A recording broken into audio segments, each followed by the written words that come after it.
1971, in a small house on tribal land in the high desert of northern Nevada, a Native American grandfather confessed to his grandson that there were things about his people he had kept secret his whole life. The boy was 11 back then, but now he is one of the viewers of this channel, and he told us what I am about to tell you. But his stories are also backed by countless native records and legends, countless findings in the ground, and mountain caves, all hinting at a truth we are too afraid to admit. That there were and might still be giants among us. There had once been giants in this land. The native people fought them, a real war that took a real country and cost more of them than anyone ever wrote down. And then came the part the old man had never said out loud to anyone. The war never fully ended. Some of the giants were never killed and never found.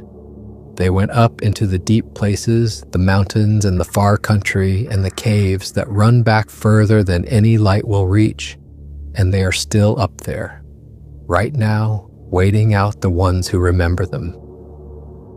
The world has a name for them these days. People put them on television and call them Sasquatch, call them Bigfoot, hunt them with cameras and never catch them and go home laughing. The people laughing do not know what they are looking for. His people always had. They were the ones who fought them. They were the ones who burned them out of the caves. They are the reason there are so few of them left to find. That was the confession. By a stove in the winter of 1971, in the high desert of Nevada, less than a day's drive from a cave the boy did not yet know was already part of the story. The boy is a grown man now, and he is the one who carried all of this out of that house. So it can be told at last, all of it, the way it was given to him, tied where it can be to the things anyone can go and dig up for themselves in old books and older ground, because that is the part that should unsettle you most. Some of it is written down after all, just not by them. The old man did not mean gold. He did not mean oil. He meant bones. Bones too big to belong to us, laid down long before us in the years his people were still walking into this land and finding out it was already taken. What he passed to the boy, his own grandfather had passed to him, and it was passed before that, back further than anyone can count on their hands. And it always began with the ending, because the old ones did not hold back the ending to keep you interested. They gave you the ending so you would listen to the rest with the right kind of fear. So here's the ending. The giants were real. The people fought them. The people won. Mostly, and it is the word mostly that has to be carried the whole way through, because winning most of a war against something that eats you is not the same as winning all of it. Some of them were burned, some of them were buried, and some of them were only chased west, valley by valley, river by river, until the land itself ran out. The old man was not a man who scared easily, and he was not a man who lied for effect. He was hard and quiet, a man who had worked outdoors his whole life and did not waste words. When he told a joke, you could count the words on one hand. When he said the weather was turning, you brought the animals in, because he was never wrong about it. So when a man like that sat a boy down after dark and told him, in the same flat voice he used for the weather, that there had been giants, that they had eaten his people, that they had been burned out of caves to end it, the boy did not laugh. He could not. The seriousness of the man was the first proof. He believed it the way he believed in winter. He would tell the whole thing, all of it, more than fits in one night. And then he would stop every time at the same place. He would let the fire pop. He would look somewhere past the wall at something that was not in the room. And then he would say the one line that never left the boy all these years later in the old man's voice. Exactly. They did not all die in the caves. Some of them walked west, and west runs out of land. The boy did not understand it then. He thought it meant they walked until they reached the ocean and drowned, that the giants ran out of country and the sea finished them the way the fire and the arrows had finished the rest. The truth of it only comes clear at the end, so it is best reached the way he reached it, slowly, one story at a time.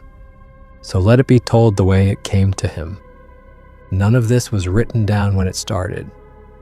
That is the first thing to understand, and the thing that will make some people stop listening. It came from the mouth, from the grandmother's kitchen, where the stories were softer, from the grandfather's chair by the stove, where they were not soft at all, from an uncle who could start a story about the giants and get halfway through and then just stop and look at his hands and not finish it, no matter how much a boy begged. There were rules. You did not tell it in daylight because daylight made it sound like a lie, and the old ones did not want it to sound like a lie. You did not tell it to a child too young to keep it straight because a story told wrong is worse than a story not told. And you never ever told it to make someone laugh. The old man told it to his grandson the winter the boy turned 11. He said the boy was old enough to hold it and young enough to still believe it, and that this was the only window a person gets. The old man had gotten it the same way from his own grandfather. And that man from his grandfather before him. Follow the chain back, hand to hand, mouth to ear, and you land in a time before there were roads, before there were fences, before anyone here spoke the language this is being told in now.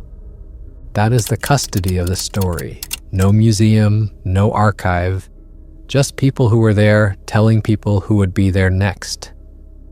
And the grandson is the next. He may be the last of his family who got it whole before the television and the school and the long drives to the city cut the evening short and let the fire go out.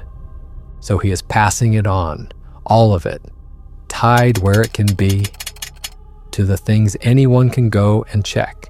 Because here is what the old man never lived to know, and what the grandson found out on his own as a grown man, long after that stove had gone cold. The parts of the confession the old man thought only his people remembered, the parts he swore had never left the fireside, were sitting in libraries the whole time, in old newspapers, in a book written by a chief's daughter, in the ground itself. Strangers had been finding the proof of the old man's secret for over 100 years and filing it away and forgetting it, and never once understanding what they had.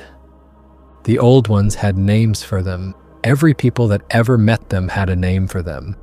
And that is the part that gets under your skin once you notice it. His people were not the only ones. Far from it. To the tribes of the northeast woodlands, the Lenape, the people some now call the Delaware, there was a memory of a race they met when they first came into this land from the west. They called them the Ancient Ones, and the Ancient Ones were not wild men in the trees. They were a civilization. They had cities with walls. They farmed. They stayed in one place and built. You can go and read that. It was written down in the 17 and 1800s from the mouths of Lenape who still carried it. The name they had for those giants survives in a way you have driven past without knowing. The Allegheny River, the Allegheny Mountains, those are named for them, for the Allegewi, for the giants. Further north, among the people of the Iroquois nations, there was the Stone Coat, the Genosqua, a giant whose skin was like a rock that arrows could not bite, that carried human beings away on its back to eat them later. Far to the south, the Choctaw remembered the Nahullo, of exceptional stature, the old accounts say, cannibals who killed their people at every chance they got. And here is the detail worth sitting with. The word Nahullo over the long years came to mean something else entirely. It came to mean white men. The Choctaw took the word they used for a race of pale, man-eating giants and later gave that same word to the pale strangers who arrived by ship. And out in the dry country, the Paiute remembered the Si-Te-Cah, red-haired, vicious, man-eaters, And we will get to them because their story is the one that came back out of the ground. And those are only the ones easy to name quickly. There are more. The Cherokee had a giant clad in stone. The Ojibwe had a tall cannibal thing born of the winter and the hunger. Tribe after tribe, up and down this land, in the woodlands and the plains and the mountains and the desert, kept a memory of a tall thing that ate people and had to be destroyed. Some remembered it as a monster out of a bad dream. Some, like the Lenape, remembered it as a whole people, a nation with cities that had to be beaten in a war. Now, you can call all of that coincidence.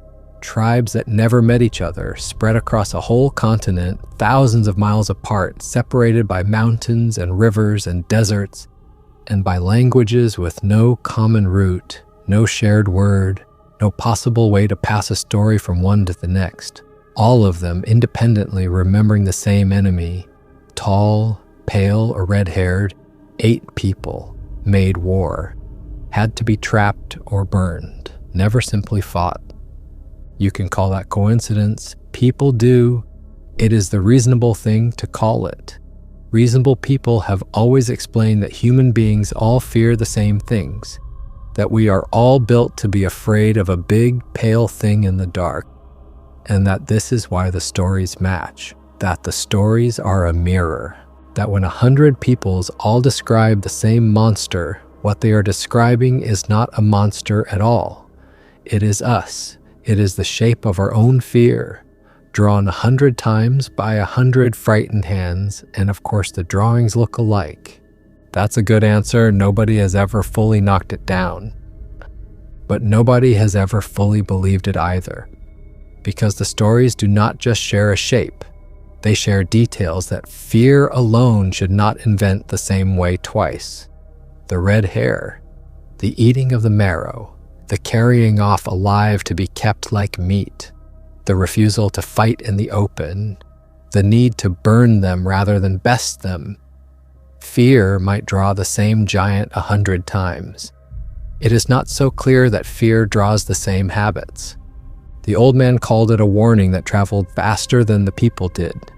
The reason everyone remembered the same monster is that everyone met the same monster. And if you lay all those stories down on a map and watch where they happen, you notice something. They move. The giants are always being pushed, always losing ground, always turning up a little further toward the setting sun. Follow the stories across the land, and they move like something being chased. Now the first one. This one is old. Older than the old man, older than his grandfather. This one is from the time of the crossing. And this is where we stop hearing about the people and start standing among them. We ask the giants for permission. That is how this one ends and how it goes wrong. We asked politely and we were let in, and then the giants counted how many of us there were. And for 3 days after, the river ran red. Hold that. Now come back to the beginning and stand where they stood. We are moving east. There are more of us than can be counted, thousands on thousands, whole families, old and young, walking because the place behind us can no longer feed us all. We come to a great river, and on the far side of that river is a country that is already spoken for. There's a city over there, a real city with earthen walls and packed streets, bigger than anything we have ever built. And the ones who live in it are giants, head and shoulders and more above the tallest man among us, broad as doorways. They watch us from their walls and they do not wave. So we do the honorable thing. We send a small party across. Envoys, empty hands. We ask the giants for leave to settle in the empty land to the east, past the city where no one is farming. The giants say no, but they offer something instead. They say we may pass through, not stay, pass. Cross the river, walk across their country, and keep going to whatever lies beyond. And we agree because what else can we do? And the crossing begins. We come over the water in rafts and on logs, family by family. and we start our long walk across the giants' land toward the far side. And the giants stand on their walls and watch, and they count. They watch the first 100 cross, then the first 1,000, then more and more, an endless line of us pouring across their river and walking through the heart of their country. And somewhere in that counting, the giants decide that this is not passage. This is an invasion moving in slow motion. This is a flood that has been given permission. The first sign is small. A pair of our scouts do not come back one evening. Nobody thinks much of it. Men wander, men get lost. The line keeps moving. Then a family that made camp too far out from the rest, closer to the giants' fields than was wise, is gone in the morning. Not attacked, not robbed. Gone. Their fire is still warm and their things are still there, and the people who sat around that fire are simply not anywhere. We understand too late that the giants did not agree to passage at all. They agreed to a harvest. They opened their country the way you open a gate to let the herd in before you close it behind them. So the giants wait until enough of us are across, out in the open, strung out and tired and far from the water, with no wall at our backs and no way home but the river we just crossed. And then they come down off their walls. What came after never came down in detail, not from the old ones, not from anyone. All that survived the generations was this. The water ran red for 3 days, and the people who lived called that crossing by a name that meant the place where we learned. There is one thing more that survived. The giants did not fight the way men fight, in a line for ground.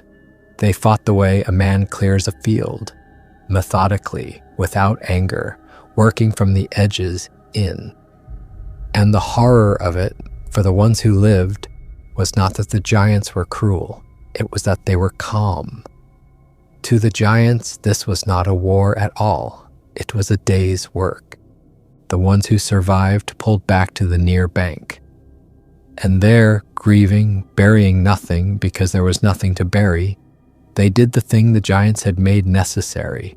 They stopped being scattered families. They made an alliance.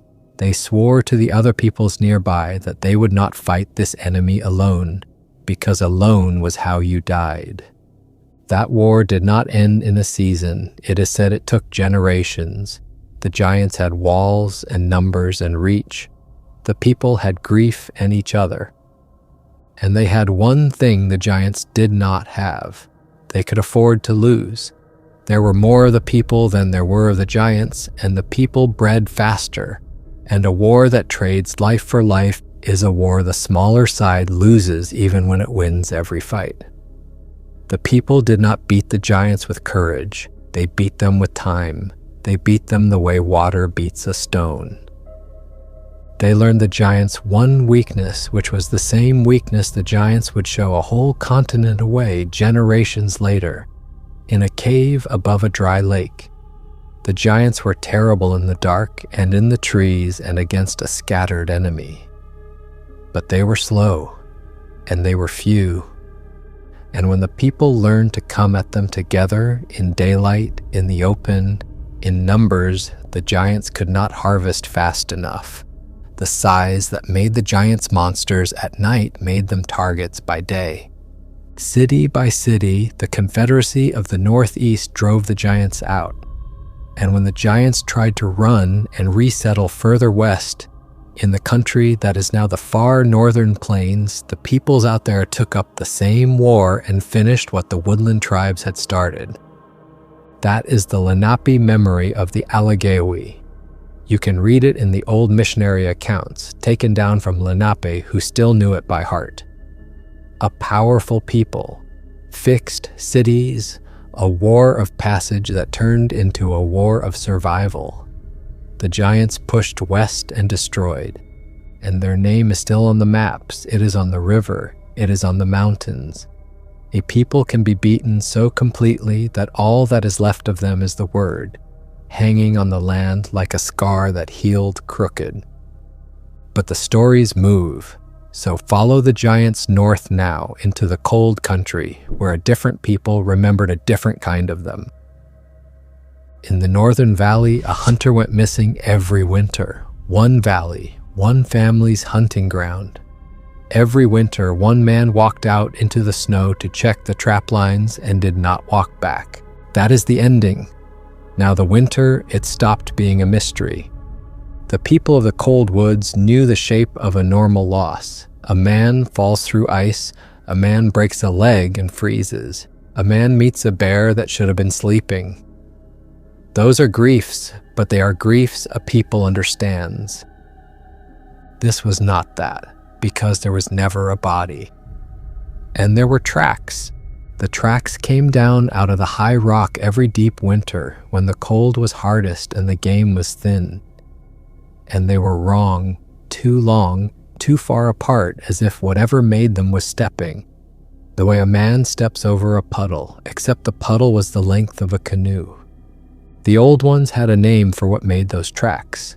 They called it the one whose skin is stone, because that is what the hunters who saw it and lived came back saying, that it wore stone the way a man wears a coat, that an arrow struck it and turned and fell into the snow, bent as if it had hit the side of a cliff. The first winter, it took a young man checking the far line.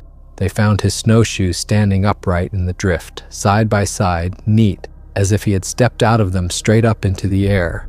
There was no sign of a fall. There was no blood. There was one set of his tracks going out and the great wrong tracks coming down to meet them. And then only the great tracks going back up, deeper now, weighed down by something they had not been carrying before. The second winter, it took an old trapper who had walked those lines for 40 years and knew every stone of them. That was the one that broke the people, because if the country could take a man who knew it that well, then knowing the country was no protection at all. The third winter, it took a boy. And that was the winter the people stopped losing men quietly and decided to do something that had never been done. Because this thing did not kill where it found you. This is the part the old ones lowered their voices for. It took you. It carried you off on its back, up into the rock, alive, to be kept the way a man keeps meat through the winter. To be eaten slow. The people knew this because once, only once, a man it had taken got loose from wherever it kept them and came down off the mountain 3 days later, out of his mind, frostbitten past saving, and lived just long enough to tell them a little of what was up there. He said there were others still up there, still alive, waiting.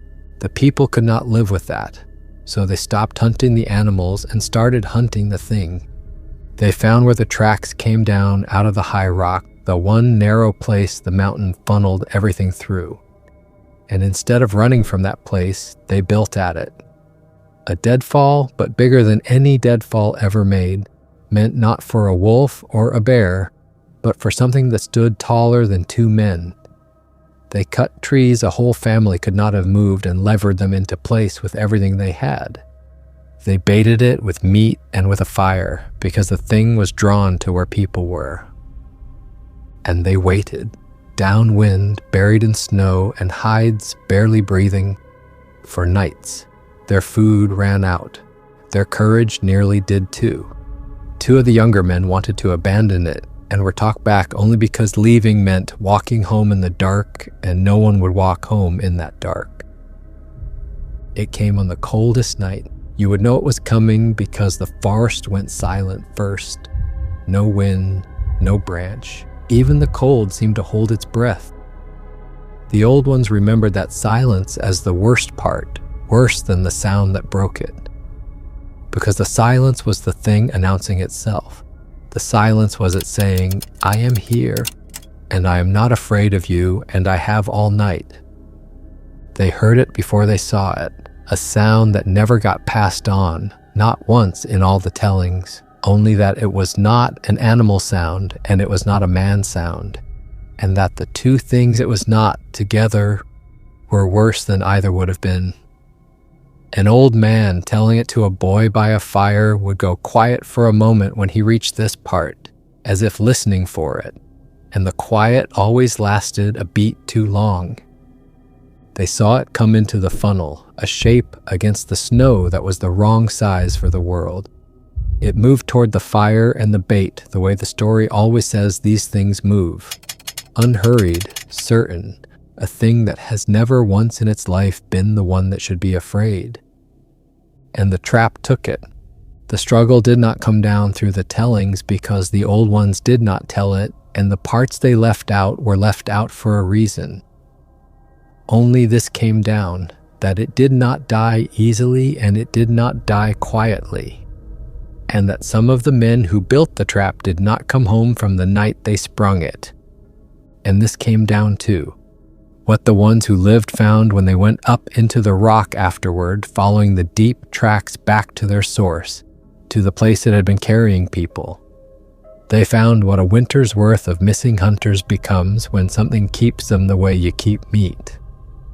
They found the boy from the third winter, and they did not speak of the state he was in, not ever, not even among themselves. And then they burned that place, and they burned the thing they had killed, and they never hunted that valley again. The valley has a name in the old tongue that means the place we gave back, because that is what they did.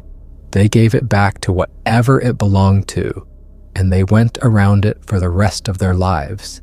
That is the stone coat, the Gnosqua. And here is what turns the skin cold. It is not one people's story. The Iroquois had it. But go to the Cherokee and you find the stone-clad. Go to the Abenaki and there is the Giwakwa. The Ojibwe have the Wendigo. The Mi'kmaq have the Genu. Different languages, different nations, some of them separated by 1,000 miles of forest and mountain. All of them remembering a tall thing that ate people, that took them alive, that had to be trapped and burned rather than fought. Everyone met the same monster. Now cross the great river and come south into the country of the people who gave the giants the name they would later give to us. We sent scouts ahead into the new country, the way you always do. The scouts did not come back. Then one of them did, crawling, and what he told us before he died is why the Choctaw remember the Nahullo at all. We are on the move again. This is generations after the crossing in the north. A different people, a different migration, but the same pattern. We come out of the west looking for a country that can hold us, and we reach a great river, and beyond it is land that looks empty and good. It is not empty. We send scouts across first, young men fast, sent to walk the far country and come back with word of who lives there and whether there's room. This is the careful thing to do. This is the thing that should keep us alive. The scouts do not return. We send more. And after a long silence, one comes back. But he does not walk back. He comes on his hands and his knees out of the tree line in the last of the light, and we run to him. He tells us the far country is owned, that it is owned by men who are not the size of men, that they are pale and they are enormous, and they came out of the trees onto his party in the dark and took them one by one, and that the taking was not for war and not for slaves, it was for food.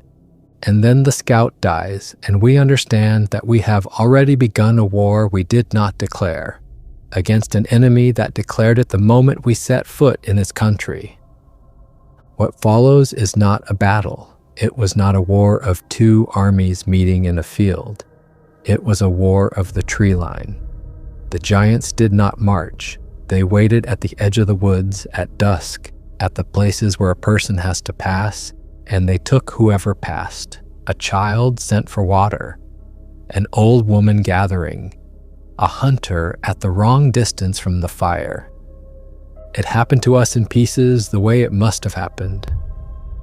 A woman goes down to the river at first light to fill the water skins, the way she has every morning of her life. We hear her call out once, not a scream, just a sound of surprise cut short. By the time the men reach the bank, there is nothing but the water skins floating, and one print in the mud, a foot longer than a tall man, is from wrist to elbow. A hunting party of 4 goes out and 3 come back, and the 3 will not say what happened to the 4th, only that he had walked 20 steps ahead of them into the trees, and that the trees had taken him without a sound while they watched. A grandfather sends a boy to gather firewood at the edge of the clearing, close, where he can see him the whole time. He looks down to work. He looks up. The boy is gone. The firewood the boy had gathered is stacked neat where the boy had been standing. Only the boy is gone. That was the terror of it. Not the size, not the hunger, the patience. These things could wait at a tree line all day for one careless moment, and a people cannot be careful every moment for a generation. Eventually, someone looks down. Eventually, someone walks 20 steps too far. And the tree line is always there, and it is always patient, and it is always hungry. We learned. We learned to move in numbers and never alone. We learned to keep the fires high all night because the giants would not come fully into the light. We learned to clear the brush back from the camps, so there was no tree line close enough to hide a thing that tall. We learned that the open and the light were the only 2 places on the whole earth where we were people and not meat. And we learned slowly, over more years than one lifetime holds, to stop being hunted and start hunting. To read the sign the giants left, to find the places the giants denned up in the broken country where the caves were. To go there in daylight, together, in numbers, and take the giants where they slept, where the size that made them terrible in the dark made them slow and blind and seen. The first time the people killed a giant in its own den and came back down carrying the proof of it was the day the war turned. Because until that day, the giants had been something that happened to you, like weather, like winter. And after that day, the giants were something that could happen to them. It still cost a generation. That is the phrase that came down. A whole generation, fathers who buried sons and sons who buried fathers, spent buying a country back from the things that had gotten there first. The Choctaw did not remember it as a victory. They remembered it as a debt, a country paid for in a currency you never get back. There is a part of this one that a small child could not be told because it was too much for a small child to hold. The grandmother was in the room the night the Southern story was first told to the boy. She was old by then, and mostly she let the fire and the words do the work. But when it reached the ugliest part, the tree line part, the taking of children, she reached over and put her hand on the back of the boy's neck, just held it there, warm, rough from a life of work. She did not say anything. She just held on while the worst of the story went by, the way you hold a rail on a bridge. And that is how it was always meant to be told. Someone speaking the horror and someone with a warm hand making sure the child on the other end of it did not fall all the way in. That is the Nahullo of exceptional stature. Cannibals who killed the people at every chance. It is written down. A man named Cushman said it in a history of the southern tribes more than 100 years ago from the mouths of Choctaw elders who still held it. And the word again, Nahullo. The people took the name of the man-eating giants, and when the pale strangers came off the ships generations later, gave that same word to them. You are free to think that means nothing, or you can think what the old man thought. That when the people saw the second pale strangers coming, some old part of them remembered the first ones and reached for the only word that fit. Keep following the stories west, because the next place they go is the one place the story came back up out of the ground with sandals 15 inches long. This is the one you can drive to. This is the one where the legend and the dirt shook hands. The tribes of the dry country drove the last of the red-haired giants into a cave, and they piled brush at the mouth of it, and they burned them alive inside, And 100 years later, white miners dug into that same cave for bat dung to sell, and what they pulled out of the dark is still argued over today. That is the ending. Come back to the beginning. The Paiute of the dry country, the land that is now Nevada, remembered them as the Si-Te-Cah. And the old accounts say the Si-Te-Cah did not come from the land at all. They came across the water from somewhere far on rafts made of woven reeds, big as boats. They landed and they stayed, and they were taller and stronger and crueler than the people who were already there. At first there was distance. The people gave the tall red-haired ones a wide berth, and the red-haired ones kept to their end of the country. And for a while, an uneasy while, that was enough. Then there were raids. The red-haired ones would come in the night to the edges of a camp and take what they wanted.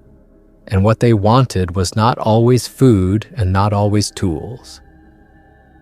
Then there were children who went down to the water at dusk and did not come home, and hunters who cut sign in the morning found the great flat tracks in the mud where the red-haired ones had crouched at the edge of the light, waiting, the way the tree-lined things waited in the southern country.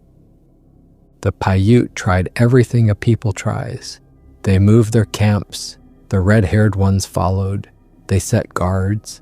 The guards were the first ones taken. They tried to make peace, sent people out to talk, and the people they sent to talk did not come back. And the Paiute understood at last that you cannot make peace with a thing that thinks of you as meat. You do not negotiate with the winter. You survive it or you do not. The Paiute could not beat them alone. No single people could.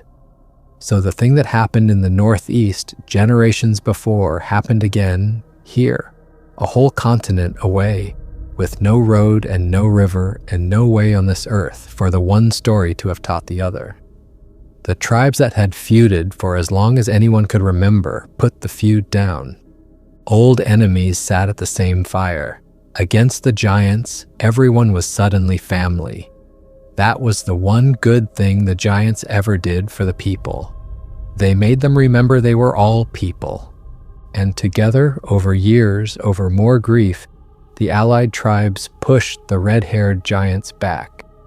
They used the lesson every people learned in the end. They came in numbers, in daylight, in the open, where being huge was being seen. They cut the giants down one by one, faster than the giants could replace themselves, until the tall, red-haired ones were no longer a nation raiding a people, but a handful of survivors running from an army. Until the last of them, only a remnant now, backed into the hills above a dry lake and pulled into a cave, into the dark, into the one place left that felt like safety. The people came to the mouth of that cave, and they called for the giants to come out and fight, to end it the way the end of a long war should be fought, face to face, in the light. There was even a kind of respect in the offer, a whole generation of hatred, and still the people gave them the chance to die on their feet. The giants would not come out. They knew what the open meant for them now. They had learned the same lesson the people had, only too late, and from the wrong end of it. So the people made their choice. It was not a clean choice, and the old ones never pretended it was. They gathered brush, mountains of it, dragged from all the country around, and they packed the mouth of the cave, and they set it burning. The few giants who broke out through the flames were killed as they came, blind and burning in the light they had always feared. The people did not cheer. The old ones remembered it as a quiet thing. Grim, the sound of it, and then the smell of it, and then the terrible waiting. The ones who stayed inside, back in the dark where they had always felt safe, breathed the smoke until the cave went quiet. And then it stayed quiet, and the people stood at the mouth of a burned cave in the desert and understood that the war that had eaten a generation was over and that they had won, and that winning felt nothing at all like they had thought it would. And that was the end of the Si-Te-Cah. or so the story went for a very long time, until two men with shovels went looking for something to sell. Now here is where it stops being only a story.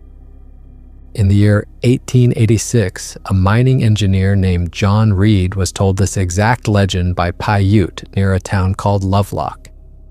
They told him the cave was real and they took him to it. He looked and he believed there was something to it, but he could not get anyone to dig. Nobody dug for the story, they dug for money. In 1911, two miners named David Pugh and James Hart realized the cave was packed with bat guano, which sold as fertilizer, and they started hauling it out. 250 tons of it went off to a company in San Francisco. They dug with picks and shovels and no care at all for what the guano was sitting on top of. And under the guano was everything. 10,000 artifacts came out of that cave once the scientists finally arrived. Baskets woven so finely they have lasted more than 2,000 years. Duck decoys made of reeds, the oldest ever found, and sandals. Sandals that people still talk about because some of them measured 15 inches long. There were reports in those early careless years of mummified remains, of a body over 8 feet, of red hair still clinging to it. Those reports exist.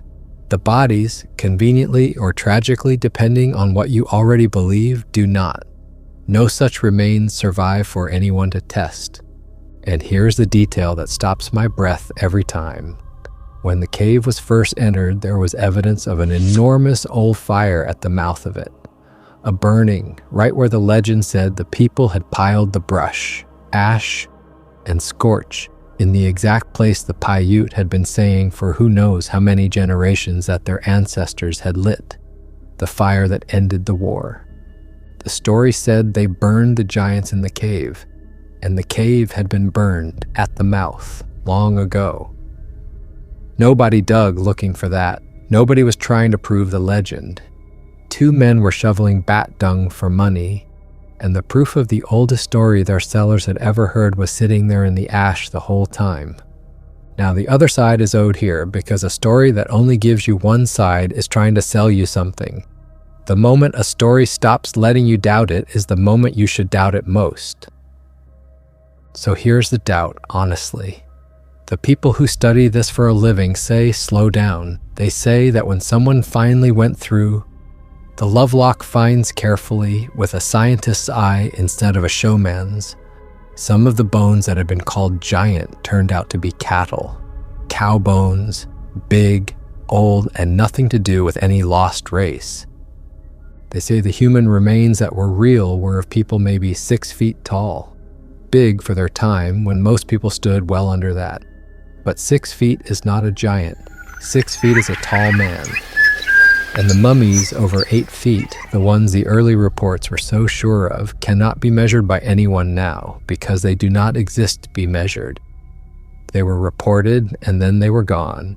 And a thing you cannot examine is not evidence. It is a rumor wearing evidence's coat. And the red hair, the skeptics say, is a trick of the grave. That dark hair can turn rusty, can turn a false red over centuries in the ground, from the chemistry of the soil and the slow work of time. They say a red-haired mummy tells you about the dirt it lay in, not the head it grew on. That is the honest counter. It will not be hidden here, and it will not be sneered at, because it is made by careful people doing careful work, and careful people are usually right. But there is one quiet thing to say back to it, and it is hard to talk yourself out of. The Paiute did not describe red hair in the grave. They described it in life.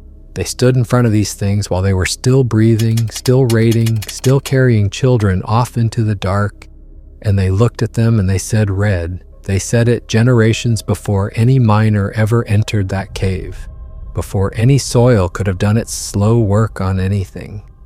The color was in the story before it was ever in the ground. You can turn a dead man's hair red with time. You cannot turn a living enemy's hair red with a story you tell your grandchildren. and the Paiute told it red from the start. And there is one more thing that survives all the arguing that no amount of cattle bones or careful measuring makes go away. When the human remains at Lovelock were examined, some of the bones had the marrow taken out, cracked open along the shaft and hollowed, in the particular way that bones are cracked and hollowed by people who eat other people. That is not a color trick, that is not a cow. That is a mark left by hunger on human bone in that cave. Somebody in that cave, giant or not, red-haired or not, was eating human beings. The people who lived nearby said the eaters were tall and red and came from the sea. The ground says only that the eating happened. Where the two accounts overlap is the part that will not stay buried. The Paiute wrote none of this down themselves at first. It came out of the mouth, like everything else. But in 1882, a Paiute woman named Sarah Winnemucca Hopkins, the daughter of a chief, set it down in a book. She wrote of a red-haired people her ancestors had driven into a cave and finished with fire. She wrote it plainly as history, not as a scary story. She wrote it 4 years before the engineer was ever taken to the cave, and nearly 30 years before the miners broke the ground and found the sandals.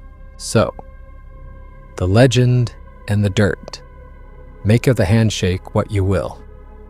The account moves closer to home now, because the next one is not from a book and not from a mummy and not from before the old man. The next one happened to him. With a shovel in his hand, he kept it to himself his whole life and only gave it up at the very end when he was dying and had no more reason to hold it. So here it is in his own words. As a young man, I helped a white farmer dig into one of the old mounds, and what came out of the ground that day is the thing I would not speak of for the rest of my life, until now. That is the ending, now the day itself. I am young, barely a man. I work for wages on the farms in the river country, because that is the work there is. And one of the farmers I work for is a decent enough man named Elias Whitmore. Whitmore has a low rise at the back of his property that his plow keeps catching on, a mound. Everyone in that country knows the mound are old and knows the people who built them are gone, and most folks leave them be. But Whitmore has decided there might be something in this one worth selling, and he needs strong backs, and I have one. So on a gray morning we open it. It is slow at first. Clay packed hard, layer on layer, the way the old builders sealed these things to keep the water out. Even then, digging, I feel I'm doing something I will be made to answer for. We break through the clay in the afternoon, and under it, the ground gives us back a skull. It is wrong the way I would later learn the tracks in the snow were wrong in the old stories. It is too big. Not swollen, not deformed, just built to a scale that does not belong to any man standing in that field. And when Whitmore brushes the dirt from the jaw, the two of us stop talking. The teeth are in 2 rows, a full row and behind it another. And the jaw is long enough that Whitmore holds it up for a terrible second, and it would slip down over a living man's face like a mask. We keep going because we cannot stop now. And the mound gives us more, a body laid out longer than any 2 men in that county put together. And curled against it, smaller, a second one. It takes me a moment to understand what I am looking at. A mother and a child, buried holding each other, both of them built to that same impossible scale.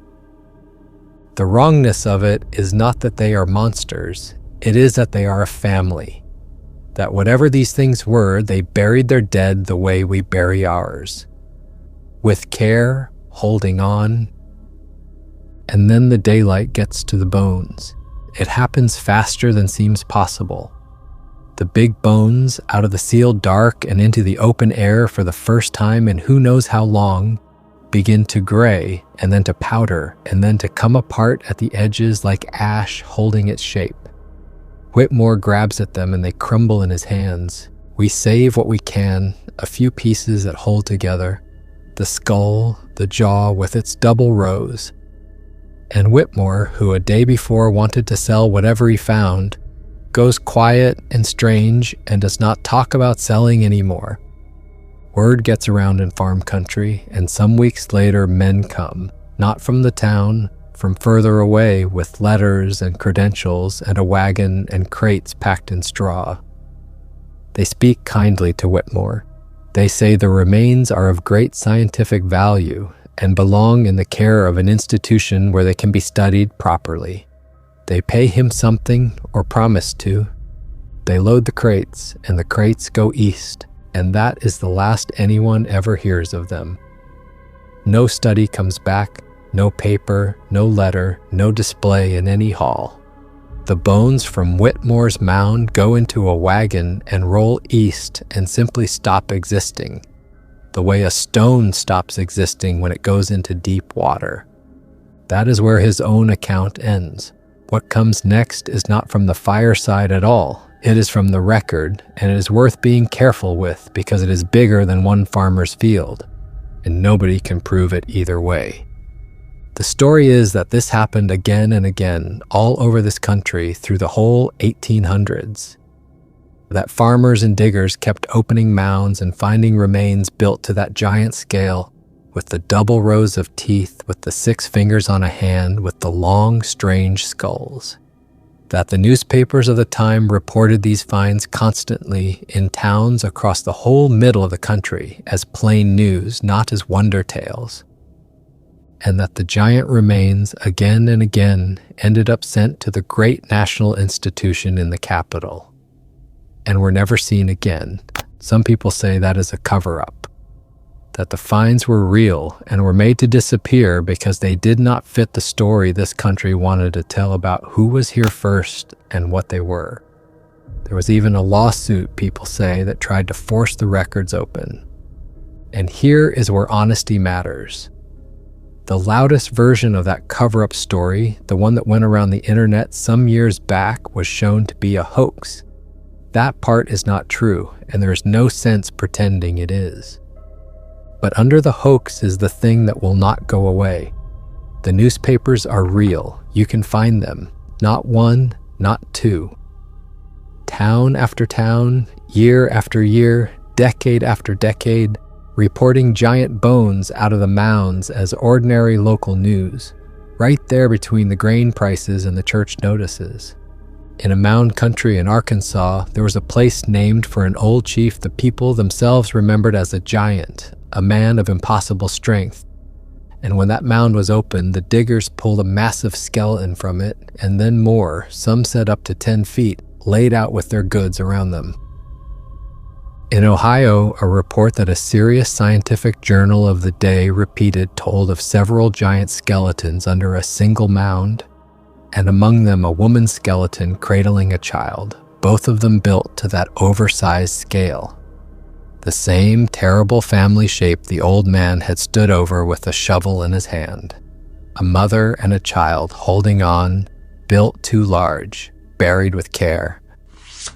There were skeletons reported with the leg bones alone said to be 5 feet long, skeletons with the double rows of teeth, the front teeth grown as molars, the jaws long enough to pass over a living man's face. Skulls stretched long and strange, 6 fingers to a hand and 6 toes to a foot, turning up in accounts from men who had never read each other's accounts. And over, the same ending the old man lived.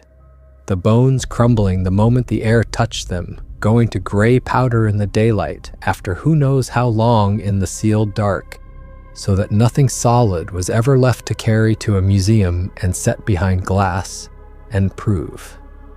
In one place in the Ohio country, a settlement of early diggers recorded finding so many oversized remains that they spoke of a graveyard of giants, and every bone of it turned to dust before anyone could preserve a single piece. Even men we are taught to trust brushed up against it. There is a note that Abraham Lincoln, standing at Niagara Falls, wrote of the eyes of a species of extinct giants whose bones, he said, fill the mounds of America. And a native scholar, a serious man, a professor of law, once wrote that the great institution of the last century opened a one-way door through the burial grounds, and that through that door uncounted bones were spirited away and never came back. So it's not proven a cover-up. Nobody can say that for certain. What can be said is what the old man knew, that he held a jaw with 2 rows of teeth in his hands, that it turned to powder in the light, and that the few pieces that survived went east in a crate and were never seen by him or anyone he knew ever again. He carried that his whole life. He would not speak of it, and it is not hard to understand why. It is one thing to hear the old stories by the fire. It is another to put your own hands on the proof and then watch it be driven away. But the story that lands hardest of all is the one where the old man did not dig a giant up. He saw one standing. Near the end of his life, the old man swore he had once seen one of them.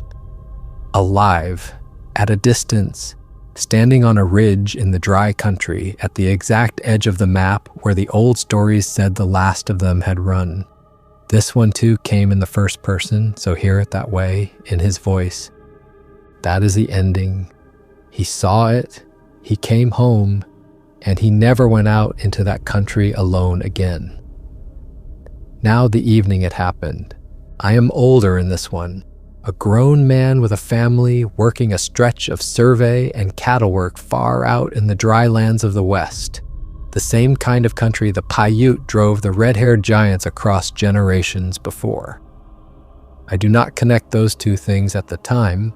I only connect them later, lying awake when it is too late to unknow it. I am out past where the fences end, the kind of empty the West still has if you go far enough from the roads. No town for a day's ride, no other men work in that stretch, just me and 2 horses and a string of markers to set, and the plan to make one more push up a dry wash before turning back for the night. The day has been ordinary right up until it is not. That is the thing that stays with me. There is no warning in the day, no dread building, just hot, dull work under a hard sky. And then the light beginning to go, and then everything changing at once. It is near dusk. The light is going long and gold, and the shadows are stretching out the way they do out there, until a fence post throws a shadow 40 feet long, and a man on a horse throws a shadow you could walk down like a road. The smell reaches me first. Before I see anything, before the horses do anything, I smell something that does not belong to that country. A heavy, wet animal reek, like a wet dog and old meat, and something sour underneath both that I have no word for and never find one for. It comes down the wind from the high ground, and it is wrong the way a warm draft out of a cellar is wrong. Something down there, something that has been down there a long time. The horses feel it before I understand it. They stop. They will not go forward. One of them starts to shake, the deep, full-body shake of an animal that has decided it is about to die. And I have been around horses my whole life and have never seen them do this over a coyote or a cat or anything that lives in that country. I look where the horses are looking. Up at the ridgeline, dark now against the last of the gold. And there's a shape on it that is not a rock and is not a tree. It is standing. It is the shape of a man, and built like nothing that has any business being built like a man. Too tall, I have nothing to measure it against but the brush around it, and the brush around it is wrong. Too small, which means the shape is too big. And it is still. That is the part I can never get past. Not the size, the stillness. An animal that size would be doing something. Moving, feeding, swaying. This stands the way a man stands when he has seen you first and is deciding what to do about it. I do not run. Some old part of me knows running is the worst thing, some lesson older than I am built into the blood. I hold the horses. I stand, and the shape on the ridge turns its head and looks down at me. I cannot see a face. I am clear about that, careful about it. the way an honest man is careful. It is too far and too dark. I do not see eyes. I do not see hair or teeth or any of the things a man's mind wants to fill in afterward. I see the head turn, and I feel myself be seen, and that is all, and that is enough. Being looked at by it is like standing in an open field when the sky goes green before a storm. The certainty in the body before the mind has agreed to anything, before a single word is thought, that something very large is about to happen, and that you are very small, and there is no version of the next few minutes that you control. It looks at me. I do not know for how long. Time does the thing it does in a wreck, where a second opens up and you can live a whole while inside it. Long enough. And then it simply turns and goes back over the ridge, unhurried, the way you walk away from something that is not a threat to you and never was, and it is gone. It does not run, it does not hide. It leaves the way a man leaves a room when he is done with it. That is the part that frightens me most in the years after. Not that it chased me, it did not chase me. It looked at me, decided I was nothing, and walked away. I have spent my whole life at the top of every food chain I have ever stood in. And for one long green sky minute in the dry country, I am not. I get the horses turned. They come willingly now, too willingly, wanting to run. And I have to hold them back because the ground in the dark will break a leg, and a broken leg out there is a death. So I walk them home in the full dark. Hours, every yard of it certain that the smell will come back down the wind, that the stillness on the ridge behind me has become movement, that the next thing I feel will be a hand. Nothing comes. I make the camp near dawn, gray and shaking, and I do not sleep. And in the not sleeping, I do the thing I wish I had not. I remember the stories, the red-haired ones, the ones we chased west. And I remember my own grandfather's line, the line that has been just words to me my whole life until this night, when it stops being words. They did not all die in the caves. Some of them walk west, and west runs out of land. I am standing at the far end of west, and something has been standing on the ridge, exactly where the running would have stopped. There is a last piece of the map that has been carried along the whole way, and here it is. The giants do not only turn up in this country's stories, follow them south into the old accounts from the coast of Peru. And you find the people there remembering giants who came out of the sea in reed boats, exactly the way the Paiute said the Si-Te-Cah did, with eyes described as large as small plates. And the Navajo remembered a people they called the Star-Nake, not just monsters, a regal race of pale giants who had mining, who worked the earth for metal, who ruled the West and held strongholds across the whole land and made slaves of smaller peoples. The stories do not end at any one place. They run all the way to the edge of both continents. And the reason they seem to stop at the ocean is not that the giants stop there. It is that the land stops there. The stories end at the water because that is where the people ran out of country to chase them across. Not because that is where they ended. That should have been the last of it. The story ending with the old man on the ridge and the boy grown and holding it, and someday passing it to a child of his own. And then his cousin came home from the other side of the world with a photograph he would not post and a question he would not let go of. The grandson stopped believing this was only an old story the year his cousin came back from overseas. That is the ending. The cousin came home changed, and he sat at the grandson's table, and he described something he could not possibly have known, and it matched the old man word for word. The cousin, a young man named Nolan, had gone for a soldier. He was sent to the mountains on the far side of the world, to a country of high rock and old villages and caves that run back into the mountains further than anyone has ever mapped. He did not go looking for any of this. He did not know the family stories the way his cousin did. He had heard the giants talked about at gatherings, sure, but he was young and he had a phone in his hand his whole life, and he had let the fire go out the way most of them have. Out there, Nolan said, the local elders had their own stories. The old men in the mountain villages, the ones whose families had lived in that high rock for 1,000 years, would talk if you sat with them long enough and did not laugh. And this is the thing that put the cold in the grandson when he heard it. Their stories were the same stories, a world away. A people with no possible connection to his own, no shared language, no shared blood, no road that had ever run between them in mountains his ancestors never saw and never dreamed of. And the old men there described a tall thing that lived in the high caves, pale, enormous. Some of them said red hair. All of them said it ate men.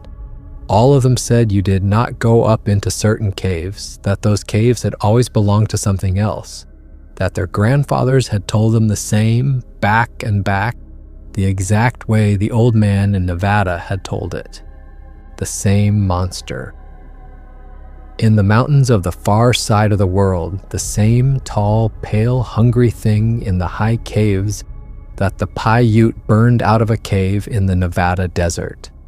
Everyone, everywhere, in every tongue that has ever been spoken, the same monster.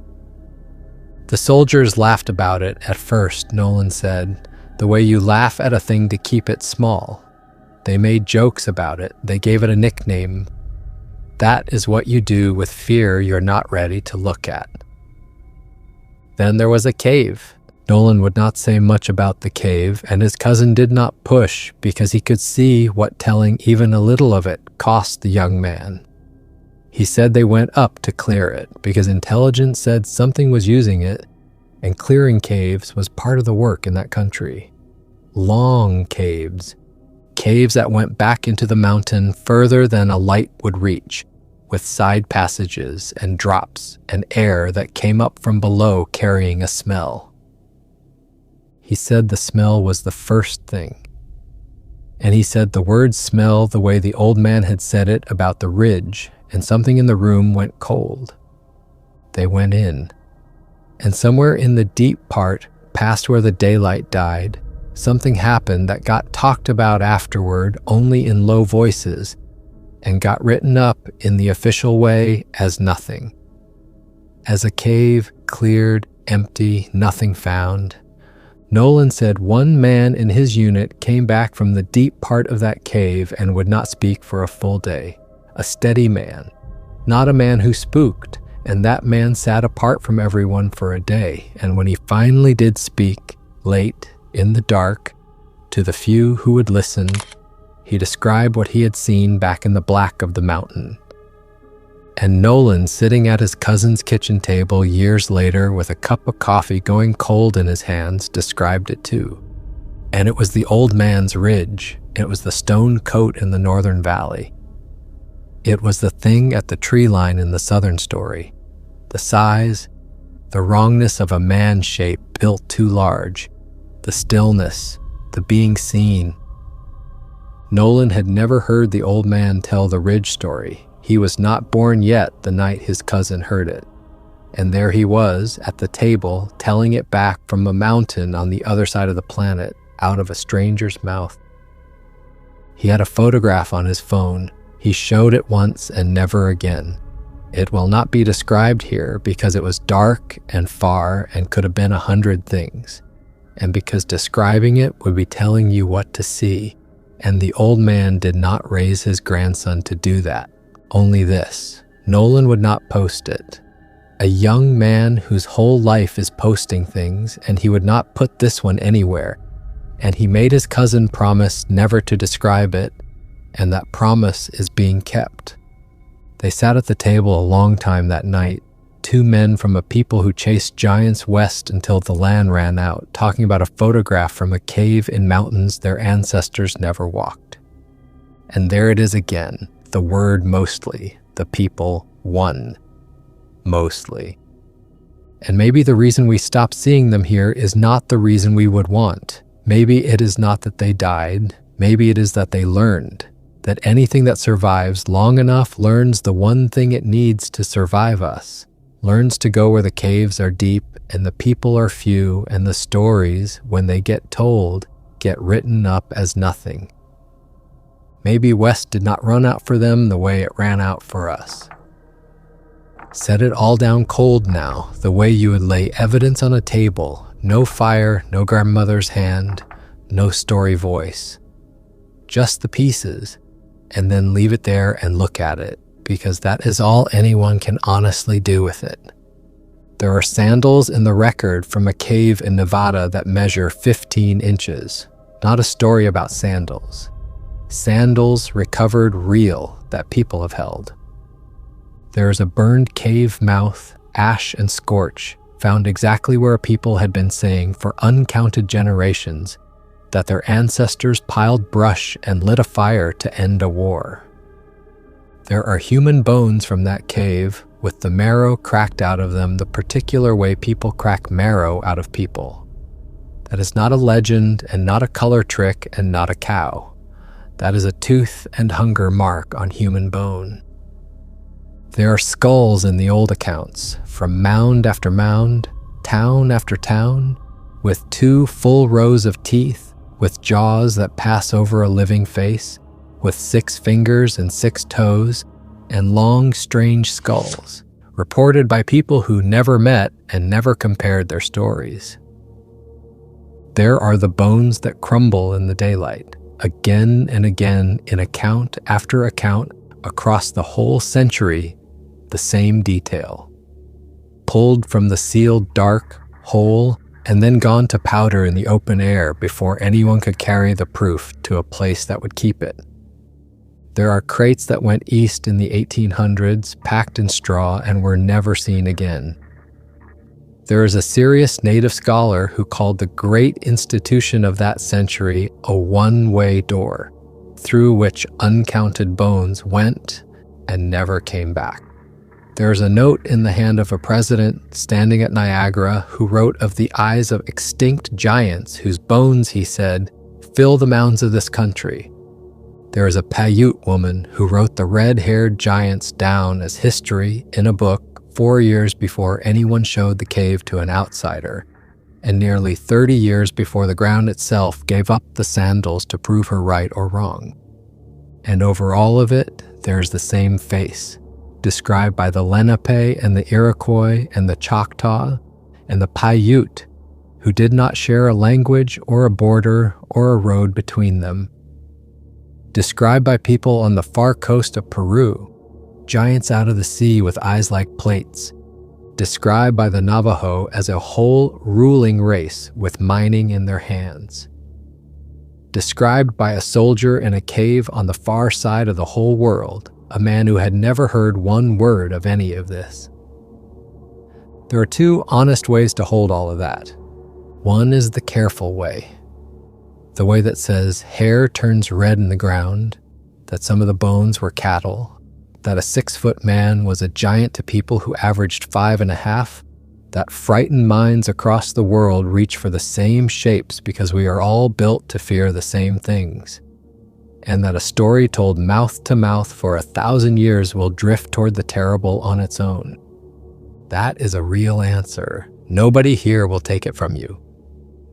The other way is the old man's, the way that says the stories agree because the thing was real, that the people fought a war so old and so total that the winners built a country on top of the graves and taught the children it never happened, that the bones keep crumbling in the light because the light is the last place these things ever belonged, alive or dead, and that the map of the stories moves west and south and out to the edge of the water because that is the direction they were driven, and the edge of the water is only where the chasing stopped, not where they did. Which way is true is not for this telling to decide. The old ones never decided it for each other. That is not how the story has ever been passed, and it will not be broken here at the end. The grandson is an old man himself now, and he has grandchildren of his own. He told them this a few winters ago, the oldest one the winter she turned 11. The the same age he was at that stove in 1971. Old enough to hold it, young enough to still believe it, the only window a person gets. He sat them down after dark, because you do not tell it in the daylight, and he gave them the ending first, the way it was given to him. He told them the giants were real, that their people fought them and won. Mostly, and he told them the last thing, the thing his grandfather told him, the thing his grandfather's grandfather told him, back and back and back past the roads and the fences and the language it is being told in now. They did not all die in the caves. Some of them walked west, and west runs out of land. And then he told them the part that is his to add, the part that becomes the stories because a living story grows. He told them that we stop seeing the giants not because they are gone, but because anything that lives long enough learns to hide from the thing that hunts it. The people hunted them to the edge of the world, and something at the edge of the world learned to be still and to keep to the deep caves and to wait out the ones who tell the stories. Nobody can tell you if they are still out there. That is the honest end of it. Nobody knows. But this is known. An old man in Nevada smelled something on the wind in the dry country that should not have been there. A young soldier came home from the other side of the world with a photograph he will not show anyone. And every people who ever walked this earth, in every language that has ever been spoken, remembered the same tall, pale, hungry thing in the high country, and remembered that it had to be burned rather than beaten. You do not all invent the same monster for no reason. So you have been told what the old man told the boy. It has been tied, where it could be, to the things anyone can go and check.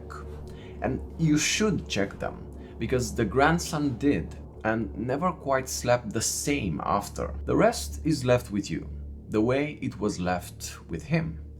In the dark, after the fire has burned down, with a warm hand on the back of your neck, holding on, so you do not fall all the way in. Real or fake, you decide. Thank you for watching, and I will see you in the next one.